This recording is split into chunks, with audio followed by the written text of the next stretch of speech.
বন্ধুরা, আজ আমরা দিল্লির যন্তর মন্তরে আছি। এসএফআই এর যেটা স্টল ক্রান্তি কর্নার আমার পিছনে আছে। আজ সকালে সোনম ওয়াংচুককে গায়ের জোরে তুলে নিয়ে গেছে দিল্লি পুলিশ, ফোর্স ফিড করে জোর করে খাইয়ে তার অনশন ভাঙবে এবং বাকি ছাত্রদের উপরও যে কোনো সময় পুলিশের অত্যাচার নেমে আসতে পারে। এত যদি ছাত্রদের এবং সোনম ওয়াংচুকের প্রাণের মায়া থাকে সরকার এসে কথা বলছে না কেন তাদের সাথে? ধর্মেন্দ্র প্রধান তার পদত্যাগ করা উচিত, কারণ সে একজন ব্যর্থ শিক্ষামন্ত্রী।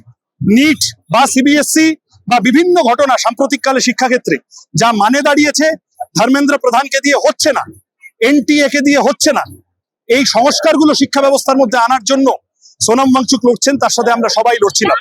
পুলিশ ভেবেছে, কেন্দ্রীয় সরকার মোদী সরকার ভেবেছেন যে আন্দোলনকারীদের জোর করে তুলে নিয়ে গিয়ে আন্দোলনের মেজাজ ভাঙা যাবে।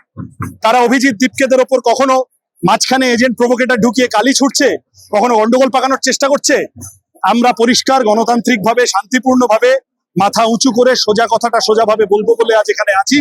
আমরা ঘোষণা করছি, যারা এতদিন হাঙ্গার স্ট্রাইক করছিলেন তাদের পাশে সোনম ওয়াংচুকদের ব্যাটন হাতে নিয়ে এসএফআই এর সর্বভারতীয় সভাপতি আদর্শ শ্যামসাজি এবং যুগ্ম সম্পাদক কমরেড ঐশী ঘোষ, তারা দুজন আজ থেকে ইনডেফিনিট হাঙ্গার স্ট্রাইক আমরণ অনশনে তারা বসবেন।